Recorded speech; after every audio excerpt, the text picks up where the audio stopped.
¿Cómo están, jóvenes? Vamos a dar una pequeña introducción a lo que es el lenguaje de programación Java. Bueno, este lenguaje nos va a facilitar de alguna manera realizar algunos programas pequeños dentro de la materia. La materia nos olvida SCOM, que es programación intermedia. Pero antes de ingresar a lo que es la parte de programación orientada a objetos, vamos a recordar o hacer hincapié en algunos conceptos que son necesarios que lleguemos a entender, ¿no? Bueno, primeramente recordemos algo de COM100.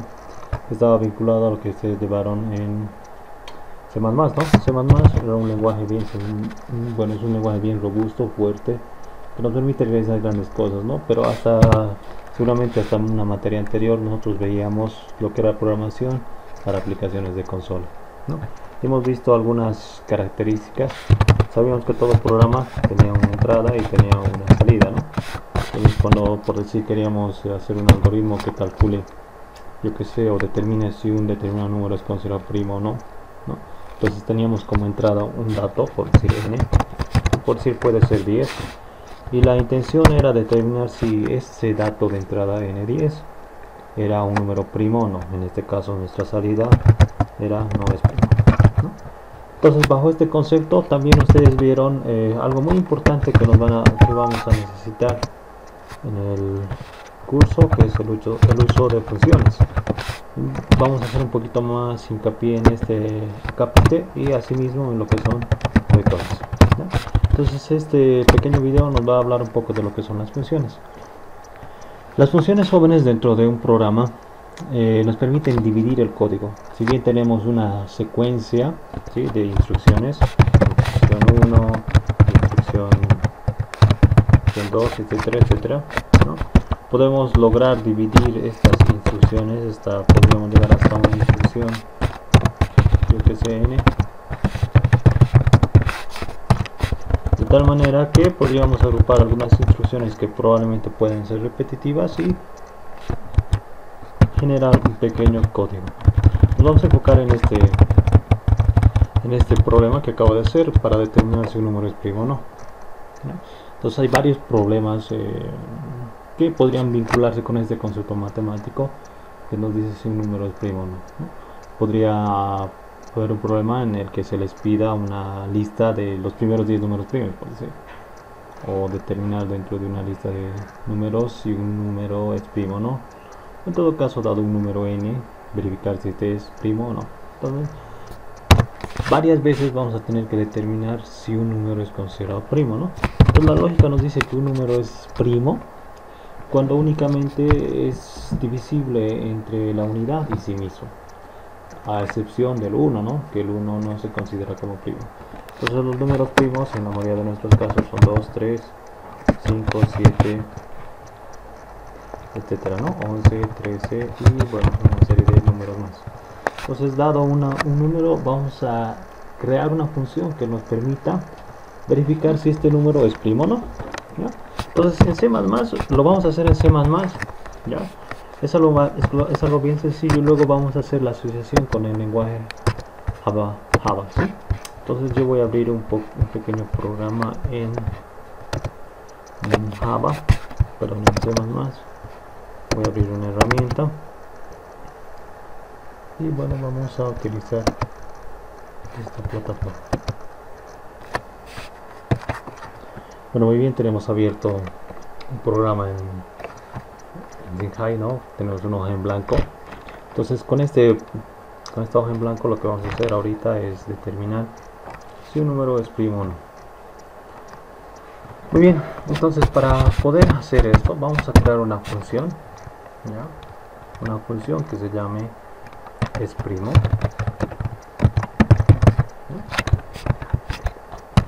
Esta función va a recibir como bloque de trabajo un número. Imagínense que el trabajo que tienen ustedes es determinar si un número es primo o no, por decir, o otro problema podría decir determinar si un número es considerado triangular o no. Imagínense que eso es trabajo específico. Entonces ustedes lo único que tienen que hacer es recibir un dato que puede ser cualquier número, ¿no? Y ustedes, en función a la lógica matemática, tendrían que determinar si ese número es primo o no, o por decir en el ejemplo que les daba, si era triangular o no. Entonces simplemente una función, y cada vez que se les pida que calculen, lo único que reciben es un número, ¿no? Entonces bajo esa concepción podríamos fácilmente tomar la decisión de crear una función que recibe como dato un número. Se trabaja sobre el número y se devuelve un valor booleano, ¿no? Entonces vamos a hacer esta función. Dado un número cualquiera, ¿sí?, vamos a crear la función que se llame exprimo. Exprimo es una pregunta y va a recibir un número, ¿no? Es decir, que por aquí va a entrar un número. Vamos a introducir un número y en el cuerpo de la función, en todo el cuerpo de la función, vamos a trabajar con este número y esta función nos va a devolver un valor verdadero o falso, ¿sí? Entonces aquí tendremos un procesamiento, esta se llama función y recibe un dato, se calcula, se hace el procesamiento y posteriormente se verifica si ese número que acabamos de recibir es verdadero, si es primo o no, un valor verdadero. Entonces este concepto de funciones está vinculado a lo que ustedes conocen en matemáticas como una función f de x, ¿no? Podríamos dibujar aquí una caja negra donde tenemos esta definición f de x, es decir que aquí ingresa x, ¿sí?, y aquí sale otro valor, ¿no? A nivel matemático ustedes saben que esto puede ser y, es el valor que se calcula en función a f de x. Ahora f de x puede ser cualquier función, podría ser una función matemática que esté vinculada con una parábola o una línea, ¿sí?, etcétera, etcétera. Podemos hacer un pequeño ejemplo. Miren, vamos a dibujar una pequeña línea, ¿no? Imaginemos que este es el plano cartesiano, ¿no? Y por decir cada punto, imaginemos que ahí tenemos punto, cada dos cuadraditos van a ser una coordenada, ¿no? Y supongamos que la función es la siguiente: y es igual, como es una línea, la vamos a colocar 2x más 1. Entonces nos vamos a crear esta función, recibimos x como dato, ¿sí?, y sale un valor. Entonces imaginemos que aquí ahora vamos a crear una pequeña simulación. Imaginemos que tenemos esto, ¿ya? Entonces miren, tenemos un dato de entrada x y tenemos un resultado y. Entonces cuando x entra a la función, ¿sí?, la función hace eso, duplica el valor de x y le incrementa en 1. Entonces pongamos que x es 1. Entonces si x es 1, ¿cuánto vale la función? Si x es 1, si reemplazamos en esta función que tenemos aquí, tendríamos 2x, x es 1, 2 por 1, 2 más 1, 3, ¿no? Entonces aquí tenemos 3. Entonces esto es lo que hace una función. Recibe un parámetro y en función al valor del parámetro se evalúa, se hace algo y se calcula un valor, se arroja un resultado. Entonces imaginemos que ahora pasamos otro valor a x. Imaginemos que pasamos 2. Entonces 2 ingresa a la función f de x, ¿sí?, que es esta. Si reemplazamos 2 en x, tenemos 2 por 2, 4 más 1, 5. Entonces aquí tendríamos un valor 5. Podríamos hacer también con otro valor. Imaginemos que ahora pasamos 3. Entonces reemplazaríamos 3 en el valor de x. 3 por 2, 6 más 1, 7, ¿no? Y ahorita fácilmente podríamos decidir que esto es una línea, ¿no? En la coordenada en 1, miren, tenemos un valor aquí. Supongamos que cada dos cuadros es un valor. Aquí tuviésemos 1. Y que cuando es 1 subimos 3, ¿no? 3. Pongamos que es esto. Sí, ahí. En el siguiente, cada 2 avanzamos a 5, supongamos que es esto, ¿ya? Y cuando es 3 en x, subimos otros dos valores. Y esto va a ir así. Seguramente el siguiente va a ser aquí. El siguiente va a ser por aquí. el siguiente va a ser por aquí. Entonces, en función al valor de x, si se produce una salida, ¿no? Si nosotros graficamos esta línea, bueno, esto es una función matemática, seguramente vamos a tener algo por el estilo, ¿no? Ahorita no está coincidiendo porque no lo he hecho perfectamente, ¿no? Entonces, una función, jóvenes, recibe un valor de x, ¿sí? Recibe uno o varios valores. Yo podría aquí poner una función que reciba xy, z, etcétera, etcétera, y en función de esos valores que se pasan a la función, se realiza un cálculo. Eso es funciones. Ahora, traduciendo lo que acabo de explicarles, fácilmente podemos llevar a un código en C. Miren, podríamos hacer un código bien sencillo. La función f de x. F de x, estamos hablando de funciones matemáticas, entonces recibiríamos un valor entero o un valor flotante en este caso y devolveríamos un float, ¿sí? Le llamaríamos fx, ¿sí? Una función de x, le ponemos el nombre y recibiríamos un valor, float, el valor de x, ¿no? Entonces miren, lo único que tiene que hacer esa función es retornar un valor en función a un cálculo. Pero el cálculo que ahorita acabamos de hacer simplemente está vinculado a un valor que está en función a 2 por x más 1. Esto es una función de programación. Miren cómo se hace la declaración.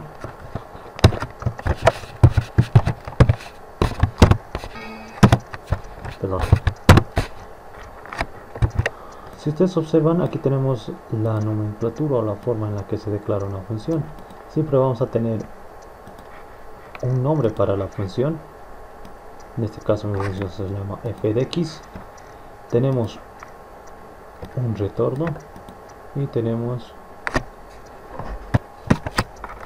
y adicionalmente tenemos el valor de entrada, ¿no?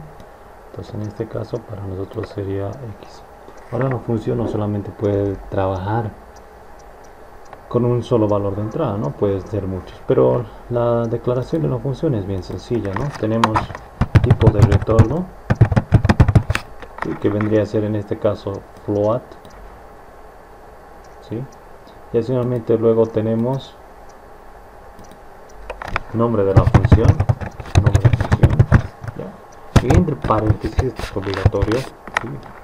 Por lo menos los paréntesis, y de forma alternativa los parámetros, parámetro 1, parámetro 2, parámetro n, ¿ya? Como quieran llamar. Y posteriormente tenemos lo que es el cuerpo de la función y sus funciones. Muy bien, si existe un retorno, ¿sí? Si el tipo de retorno es un tipo de dato del lenguaje, necesariamente necesitamos un return del resultado. Puede haber funciones que tengan retorno o puede que no tengan retorno. Entonces el tipo de retorno, jóvenes, pueden ser tipos de datos primitivos. Los tipos de datos primitivos los conocen dentro de C, ¿no? Inclusive en el lenguaje Java son similares, ¿no? Un char, un int, float, etcétera, etcétera. Cuando no hay retorno, utilizamos la palabra void.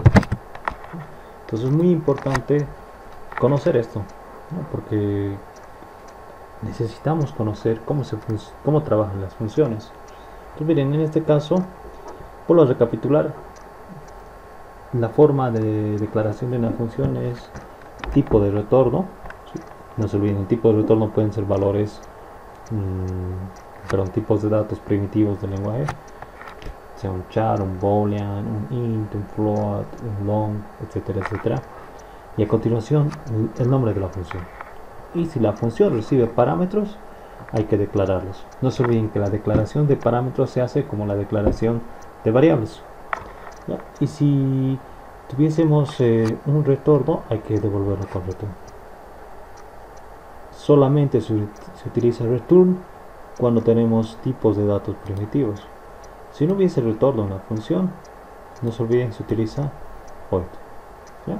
Pues miren, si ustedes observan, aquí tengo la función f de x, ¿ya? Ese es el nombre que le hemos dado. Tiene un retorno float, el nombre se llama f de x y tiene un solo parámetro, ¿ya? Entonces, como estoy declarando aquí un tipo de dato en retorno, entonces necesariamente necesito un return. Y el procesamiento no es complejo de esta función, lo único que hace es devolver una fórmula, ¿no? 2 por x más 1. Entonces, para cualquier valor de x, esta función va a hacer eso. Si nos vamos a la parte de programación, fácilmente podríamos hacer lo siguiente.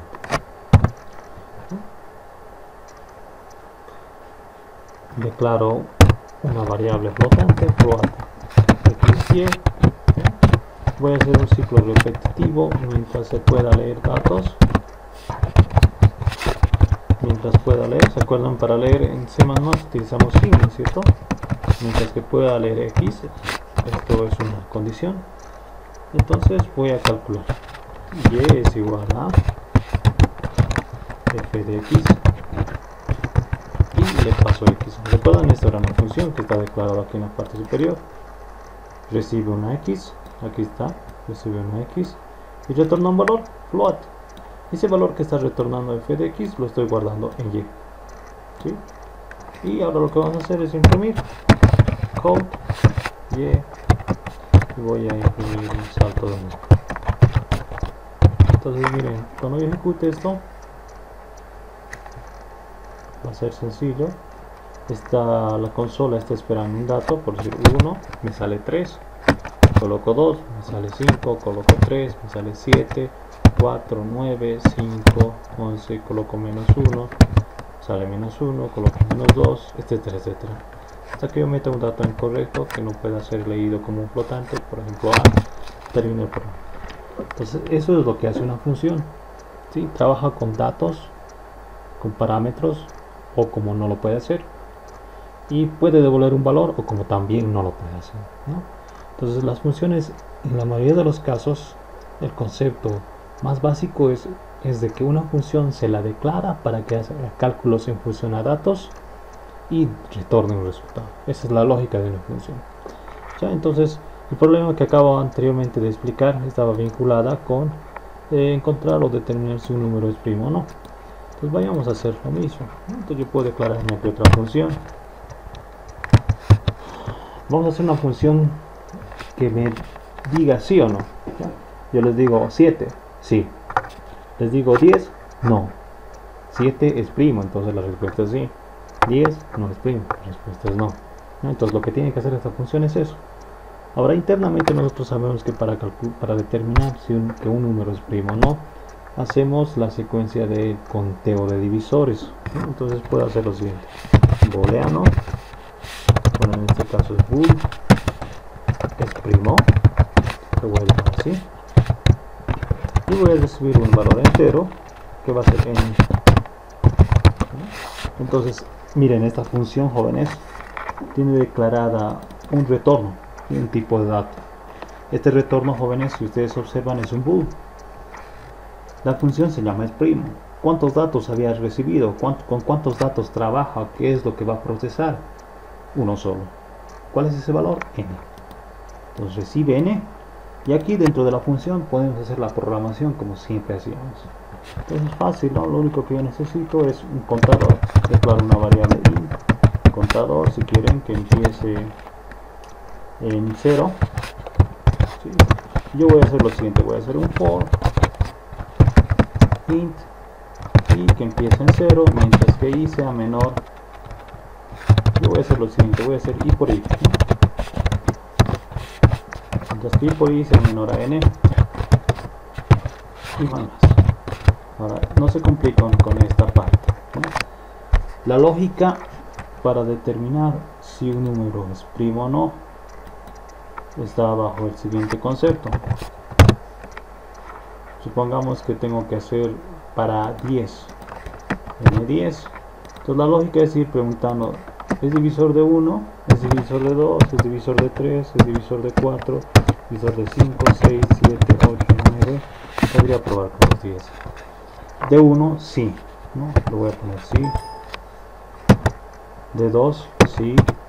De 3, no. De 4, sí. De 5, sí. De 6, no. Van a notar que hasta la mitad del número todos salen no, no, no, salvo el viso número, ¿ya? Pero nosotros sabemos que todos los números siempre van a ser divisibles entre el mismo número y la base 1, la unidad. Entonces podremos descartar. Entonces, si descartamos el 1 y n de cualquier número, si encontramos un solo divisor que no sea ni 1 ni n, quiere decir que no es primo.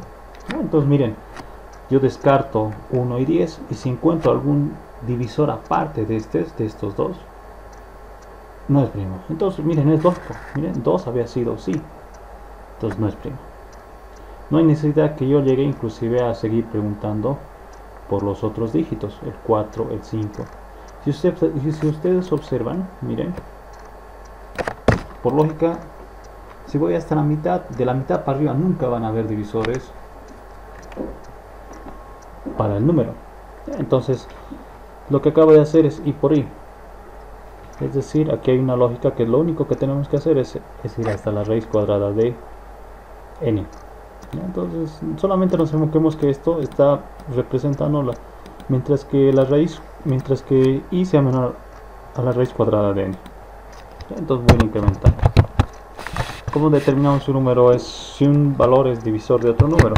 Simple, una condición que diga si n módulo i es igual a 0, quiere decir que es divisor. Entonces hago un contador. Bueno, inclusive aquí podría colocar un valor booleano, true, verdad, y le paso un valor false que me prima. Entonces aquí le voy a decir que es verdad, true. Aquí le paso un valor false a verdad,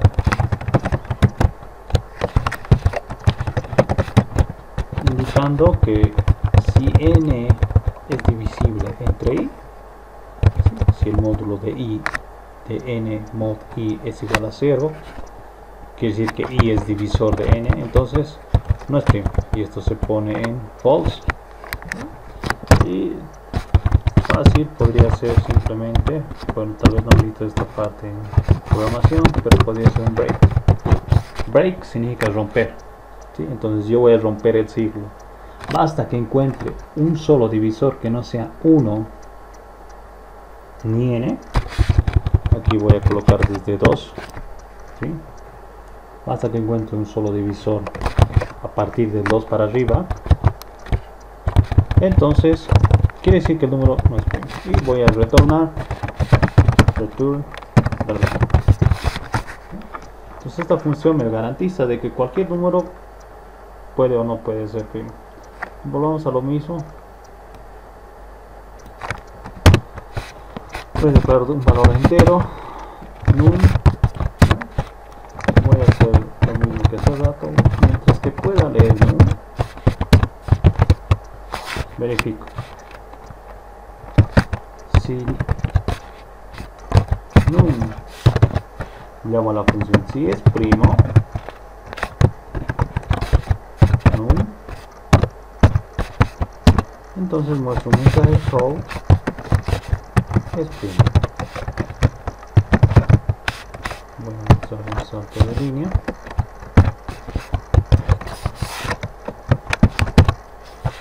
Si no, no es primo. ¿Sí? Entonces, si ustedes observan, estoy llamando a la función es primo, ¿no? ¿Qué necesita la función es primo? Necesita un valor entero, ¿sí? Le estoy dando el num. ¿Y qué me devuelve una función llamada es primo? Me devuelve un valor booleano, es decir, si es verdad o no. Entonces aquí esto me va a decir verdad o falso, ¿no? Y el if va a evaluar eso. Si es verdad, entonces muestra es primo. Si no es verdad, muestra no es primo. Ejecutemos si no hay ningún error. Entonces miren, colocamos 2, es primo, colocamos 3, es primo, 4, bueno, aquí hay un error, 4, 6 no es primo, con el 4 estamos con algún error, 7 es primo, 8 no es primo, 9 es primo, 9 mayor es primo, 10 no es primo, 11 es primo, 12 no es primo, 13 es primo, 14 no es primo. Aquí hay un error, ¿no? 14, bueno, está bien, 14 no es primo, pero nos salía error con 4. 14, 4 es primo, ¿no? Eso está mal. Lo vamos a revisar.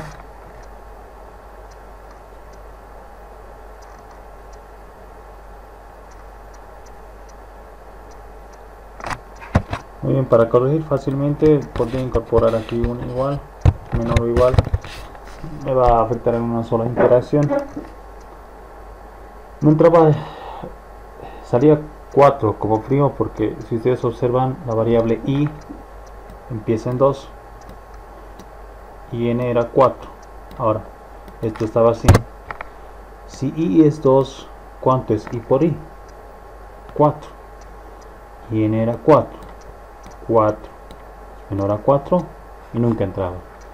Entonces, verdad se mantenía en true y es primo devolvía que efectivamente 4 es primo. Entonces, vamos a colocar igual y vamos a volver a hacer correr.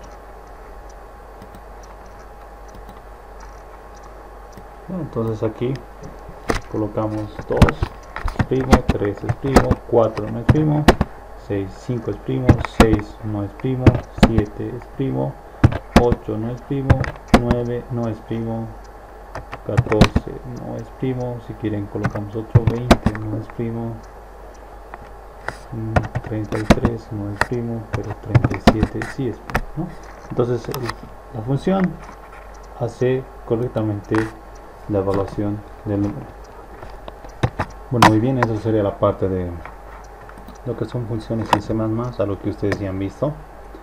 Bueno, entonces lo que vamos a hacer ahora seguramente va a ser acomodar esto que hemos visto en C a Java.